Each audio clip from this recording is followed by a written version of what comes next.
Thank you, everyone, for joining us.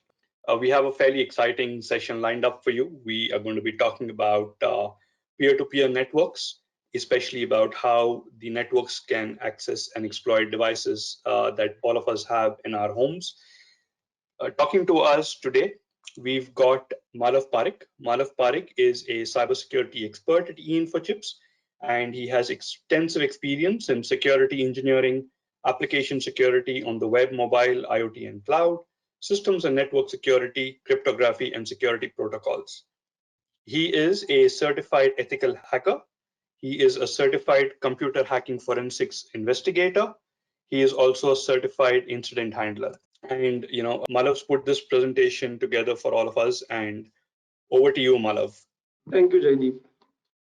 So good evening, everyone, and thank you all for joining. I welcome you on behalf of eInfochips to this webinar, Understanding P2P Networks, How They Access and Exploit Devices. I'm very excited to actually talk about this with you, and with this, let's get started. So today we are going to talk about an undesirable feature that actually resides between an IoT devices around the world of peer-to-peer networks, which is in general intended to make the life easier, but it has its nasty side effect by exposing millions of devices to the internet. So it is eventually behind the firewalls also, which are not immune. So if you see, there are hundreds of different brands which are affected, including the security cameras, alarm systems, and even the baby monitors, but which are exposed to the tip of the iceberg. But these insecure things are put on the internet, and the end result is obviously not pretty. So today I am going to show you how bad these things can get under the P2P devices, that it can be exploited under numerous ways. So let us understand what is P2P. So a peer-to-peer connection, it is a direct mode of communication between peers. So one is a client device, which can be a smartphone on a laptop, and one other is a IoT device. It can be surveillance camera or smart door lock or alarm system, heat controller, anything like that. So P2P is a feature that is included in many devices that allows them to access without any manual configuration. So by using a special serial number known as UID, users can instantly connect to their devices from their phone or computer. So when we talk about the main selling point of P2P devices, it is that they do not require port forwarding or dynamic DNS in order to get accessed, and hence are capable of getting past net and firewall scenarios automatically. So in a peer-to-peer network, computers on the network are equal, with each workstation providing access to these resources and data. It becomes a simple type of network where computers are able to communicate with one another and share what is attached with other computers or the users. So it is one of the easiest types of the architecture to create actually. So basically, when we talk about some characteristics, we can also say that individual users actually hold responsible for who can access the data or who can use the data that or the resources on their own computers. And accounts, passwords, or permissions that are saved in the local database are used to determine what someone can do basically with your computer. So there are different types of vectors which we are going to talk about. One of them is the P2P servers, and let's understand few of the characteristics of the P2P servers. So P2P servers mainly primarily manages all the devices in the network. Secondly, it ensures the connections between the clients and the devices. So it ensures orchestration between both clients and the devices. It listens to a particular UDP port. We are going to talk about the UDP ports and its importance in the upcoming presentation. And there are multiple P2P servers on the internet which are hosted on the clouds. Another vector we are going to understand is the device UID. So basically, device UID is used for connecting to the device. Since the users don't directly use the IP address, it has to be a very case sensitive information. And with respect to every device or every case, there is a different UID, and henceforth that particular information is very sensitive. So UID has a three-part code which is divided into prefix, serial number, and check code. So when we talk about prefix, it is used for the vendor grouping. So it is a vendor grouping code. So vendor may have several types of prefixes, not necessarily a single prefix, but vendors will have a particular P2P provider which will only support to their specific prefixes. Then there is serial number. So serial number is in general a device identifier, you can say. So it is a sequentially generated serial number. And then there is check code. So it is basically used to protect the UIDs and prevent the spoofing. So I mean, most of you might know that there can be a lot of spoofing in the surveillance and all. So it is used to prevent the spoofing. Hence, and it is generated by the secret algorithm, which is given by the P2P provider. So connecting the devices. So there is a case scenario that we have made up over here. So that we are going to discuss. So if we make a DNS request to the router, it needs to create a rule. The response gets back to us. So if we have that particular target IP and the port, we can create a rule by sending a packet there. But now the biggest question is, how do we know the peer's IP and port if we can't talk to them? So here P2P comes into action because we can use P2P server to exchange the address information. So both sides can send packets to each other and creates their own respective rule. And then these nets allows the packets from each other's system to flow through. So there is a fallback again here. So peers can talk through a relay server also. So if both sides connect to the same relay, it can proxy traffic between them. So devices that acts as the relay support as a network as well.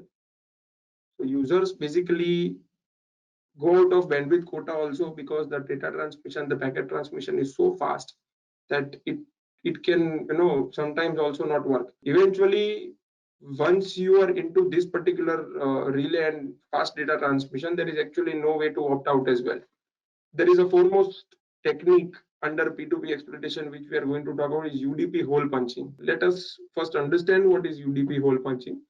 So it is a technique via which it is possible to traverse the net and establish P2P connections, which requires a third party host. So it is important to first discuss this particular problem because we are going to discuss this UDP hole punching in detail throughout the upcoming presentation. So let's assume there are two systems who want to communicate between each other, and there is a third party system which is helping them to establish a communication.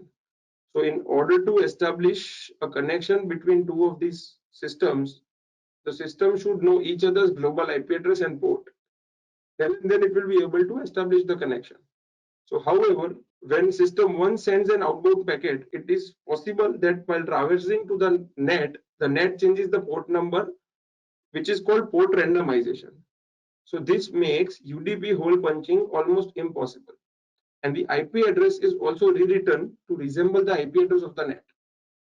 So the firewall at the net may not allow inbound connections from the outside. And then both of the systems must know the IP address of the third party server to establish that particular connection. That is the foremost technique. And if sometimes also it might not work, so there are two alternative methods as well, which is a relayed connection, which is a super device. Just as we talk, it might not work every time. Peers can also talk through the relay server. So if both sides connect the same relay, it can proxy the traffic between them and then establish a connection. Whereas super devices, they lose out of the data because of the fast data transmission, but eventually in high surveillance quotas and everything, super devices are also used. And this architecture is pretty uncommon but very simple. When we talk about hunting for these devices, we are going to talk on the obtained firmware samples from multiple resellers. We are also going to talk on the read request handles which are received from the P2P servers, basically because it is used for everything apart from the login, and you don't need authentication mechanism to hit this particular types of functions. We're also going to talk about the buffer overflow in the login routine, which is allowing the remote code execution of an arbitrary code or payload because of the device's vulnerable UID. So there are multiple things. It also throws a shell. So let's find it out further by finding the P2P servers. As we all know that desktop or the phone app or the laptop apps are the only way to find the P2P server addresses because it directly establishes a connection. There are tools like Nmap in which you can enter multiple payloads, you can enter the IP ranges, and you can find that particular addresses as well. According to a recent survey, I'm talking about, there were 618 P2P servers discovered, and there is a P2P reseller provider called Shenzhen iLink P2P. 86% are the cloud storage system based, and 14% are the iLink P2P based out of that particular survey. We also need to find prefix, because prefix is something that supporting these particular devices under the serial unique UID. So again, desktop or the mobile apps are only the way to find out the prefixes. It can infer the validity from the server response code. So if there is a particular prefix that is connecting to the similar provider of the whole same device, then it is going to press as a valid prefix. But if there is some problem or there is mismatch in the prefix or the serial number of the check code, it is going to throw an invalid prefix error through a server response code. However, it can be brute forced, because eventually it is a 3-letter combination, and hence there is no rate limiting. And on an average, in an example, there are 488 distant prefixes on 487 P2P servers as of July 20.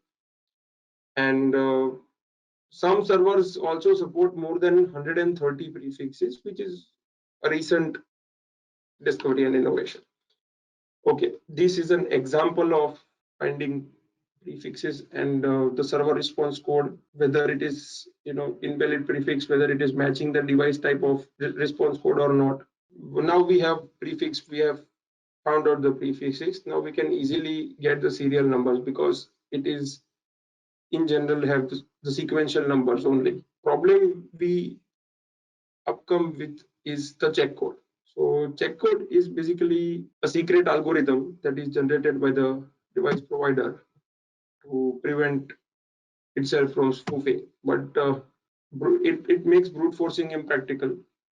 And checkbox, it exists to stop it exists to stop that kind of attack. But we will see how predictable UIDs is a problem for checkbox as well.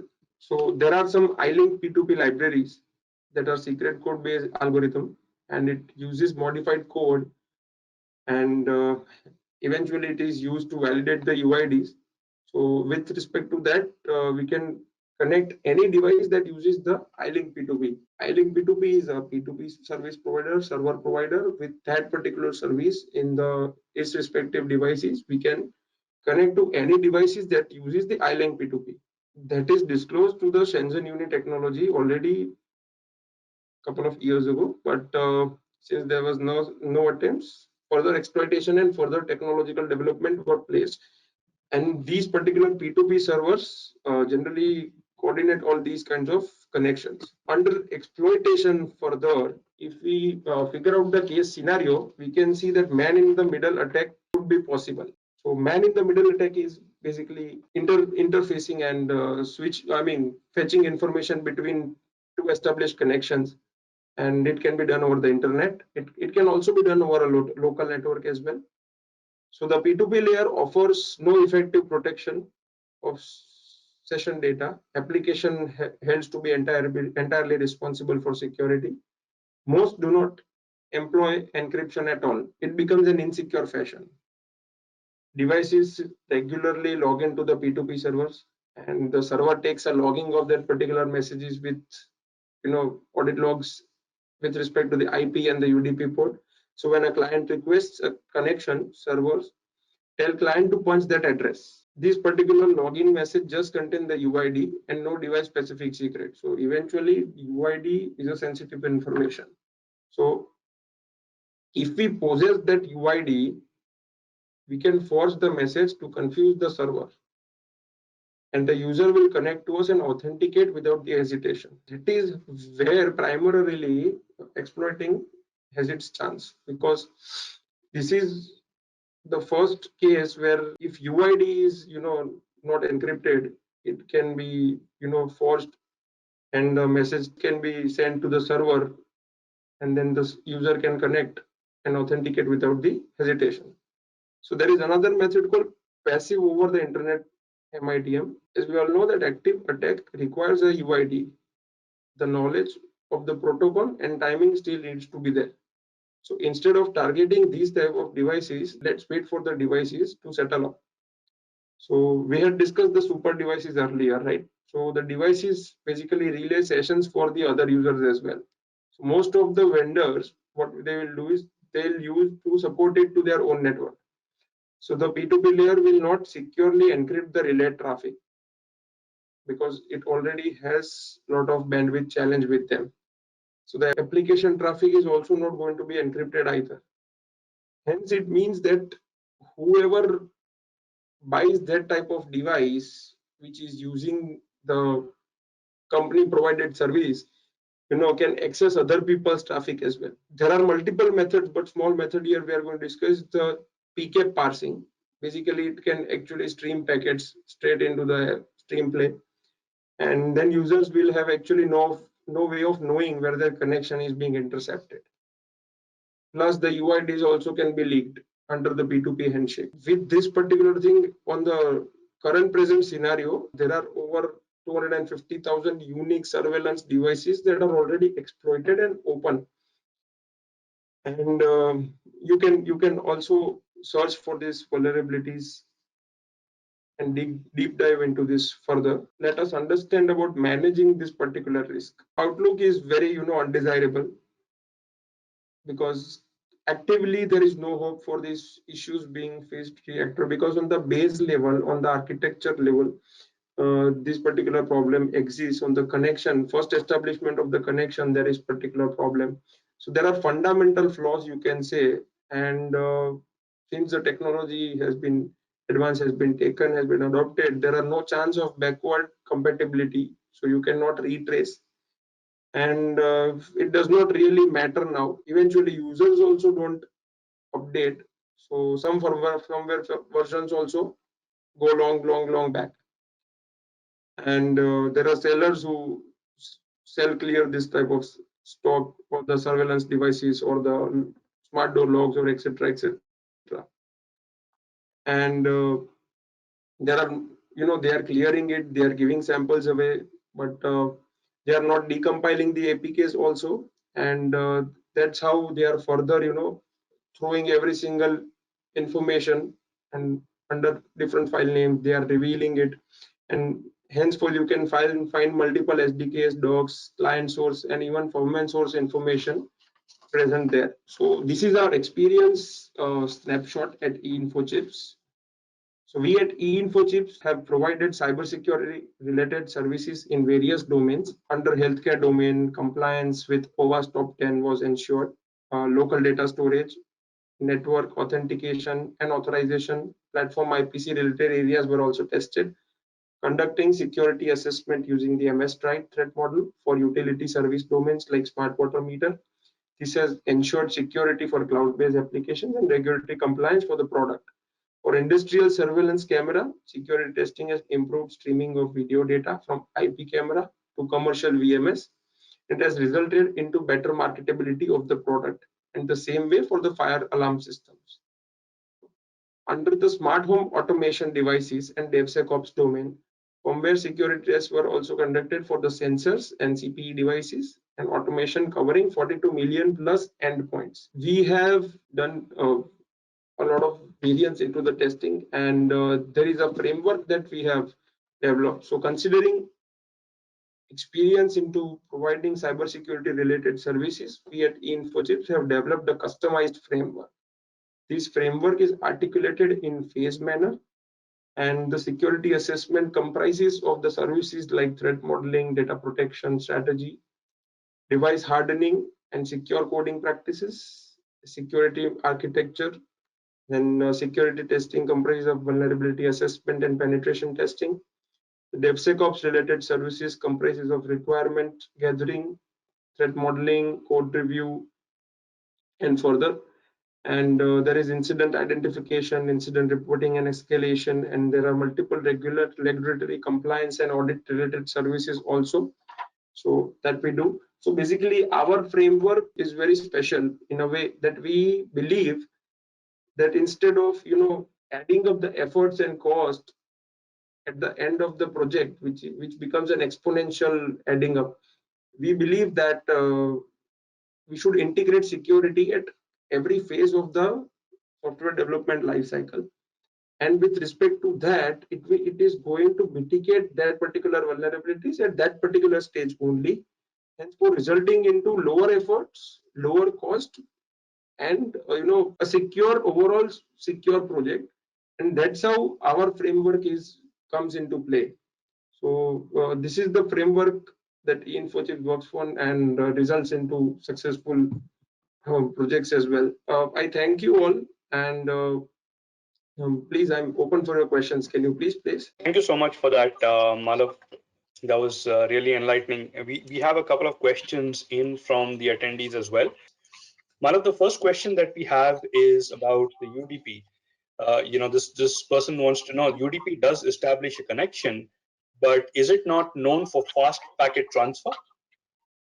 Yeah, so conceptually, what happens is that UDP is known for fast data transfer, and eventually, whatever data we are transferring, okay, it does not care for the packet loss. But however, in this particular case scenario, if you know the global IP and the port address, then it is possible to establish that connection. Hence, it establishes the connection.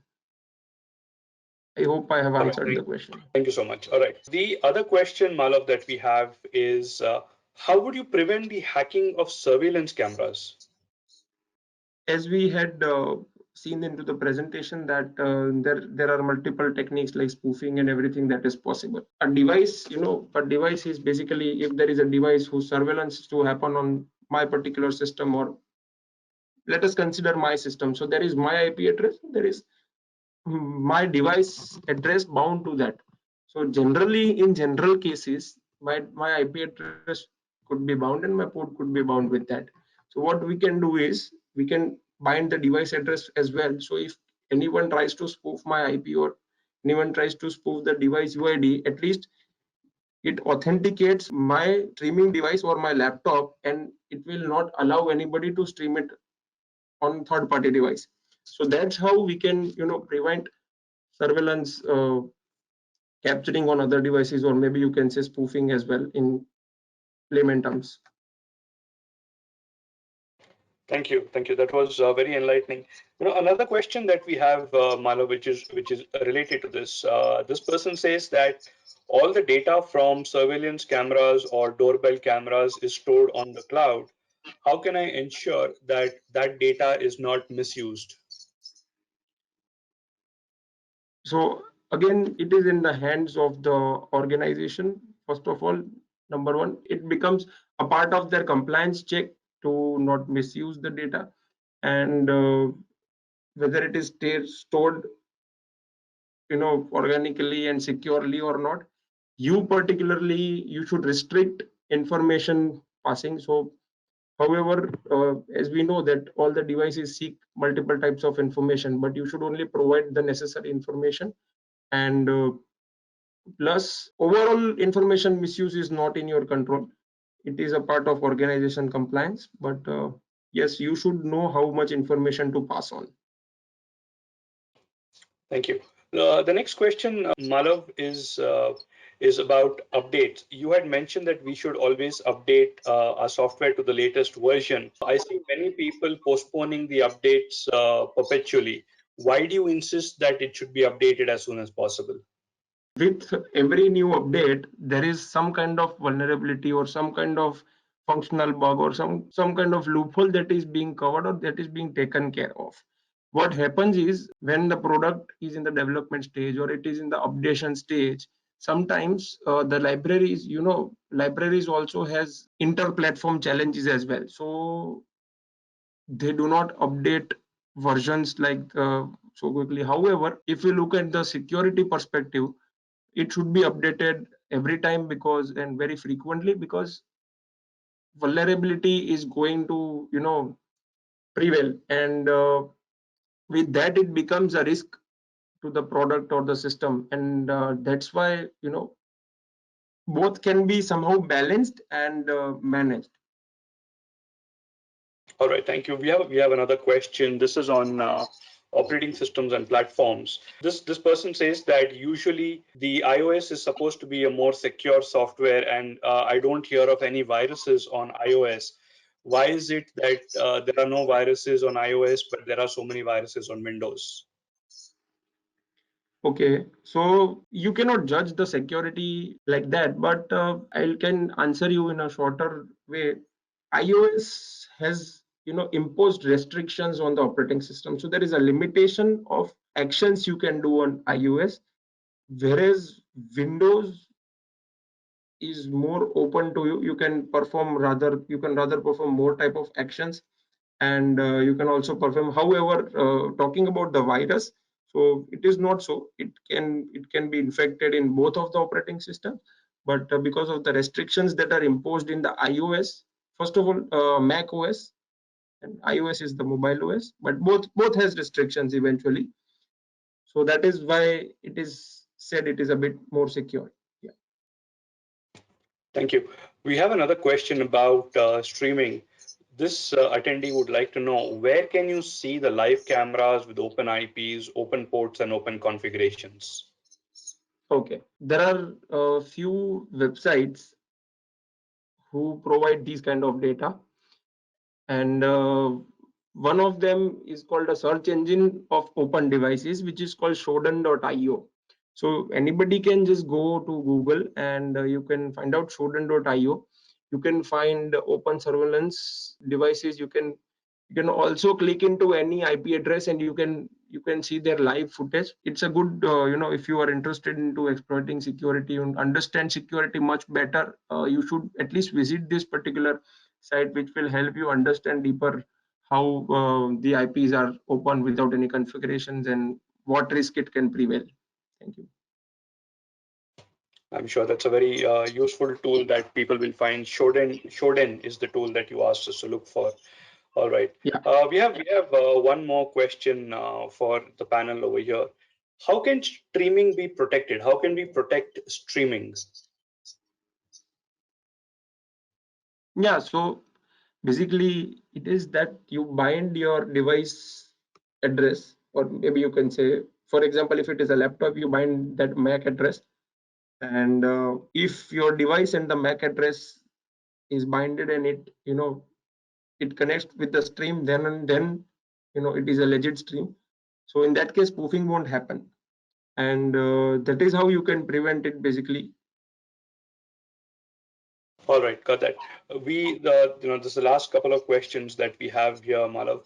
This person wants to know how safe are the tap to pay credit cards that banks are issuing now, right? Now there's a new credit cards which you can just tap on the terminal. You don't have to enter a PIN. So how safe are those tap to pay credit cards? Tap to pay credit cards, basically what happens in tap to pay, eventually, see, you have to be aware. First of all, as a holder, you have to be aware. When you talk about the technology, there is a certain amount, bare minimum amount, where you can tap and pay. So they have started restrictions. They have implemented a basic bare minimum amount. But I mean, until and unless you are aware, it is, I think, pretty secure. No one can, swipe it like that. Marav, can you briefly tell us about some of the top 2 or 3 best practices we can implement to keep our devices more secure all the time? Sure. Ideally, if every best practice starts from self knowledge, you should make yourself more aware regarding the current best practices, device handling mechanisms, and stuff. For personal data protection, if you consider, as I said previous also, you should restrict the amount of information you upload on the internet, because on the internet everything is a digital fingerprint, and everything has a trace, everything can be misused. And first of all, that's how you need to ensure the amount of information that you put.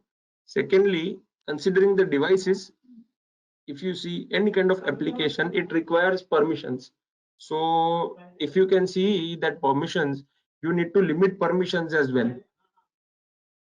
And I think with these two particular things on the personal level, you can solve most of the things.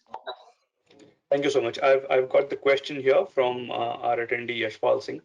Apart from secure SDLC, what other controls can we implement to ensure that there is a defense in depth approach for security? Thanks for the question. I think I'll show you the framework and explain you with that.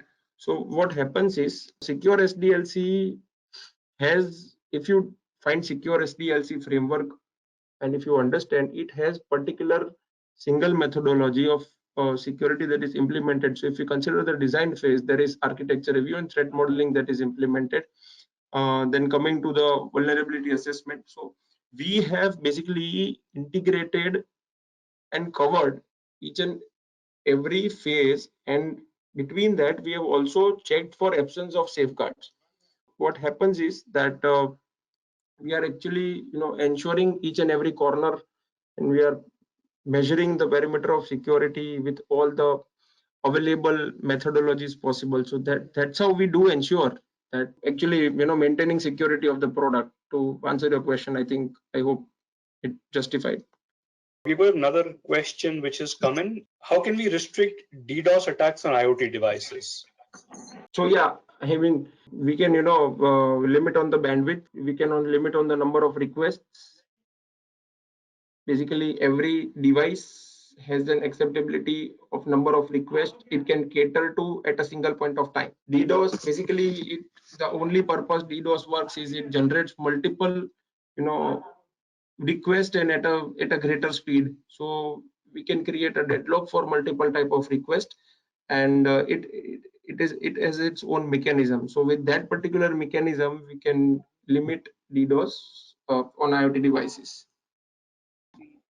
Yes, thank you so much for that, Malav. Thank you so much to all of our attendees for joining us this morning or evening, depending on where in the world you've joined us from.